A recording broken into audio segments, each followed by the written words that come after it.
It's fantastic, thank you so much. You guys are what make this event what it is. You really do. You give us as guests here such energy as well up on stage, so thank you for that sincerely. Here we are at the cosplay competition, the cosplay championship. It's very prestigious. Finally, Ashley, welcome. It's great to see you back here. Now, this is not your first time judging at the cosplay championship, is it?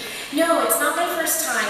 This is one of my favorite events. So whenever they ask me back, I'm honored to be here, and I can't wait to see the amazing costumes. Absolutely. Well, it's great to have you here. And of course, good to see you too. So, to Anthea, firstly, tell us, what do you do at Lucasfilm?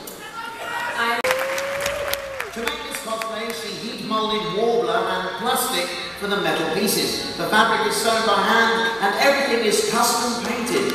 She's been growing her hair for a while to complete the look.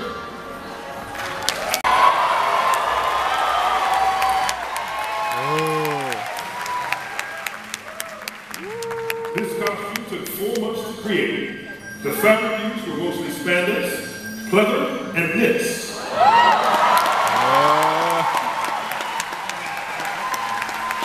The patterns for the belts, collar, and gauntlets were designed and created for this costume. The latex ball cap was made by hand. The designs on the belt and sash were hand-drawn and hand embroidered. 110% accurate. The other parts are vacuum-formed plastic, aluminium and wood. Boots are slightly modified, Chitliwika 27909. The same used for Luke in Return of the Jedi. The helmet markings are accurate at the time of helmet completion. Jack Hawkins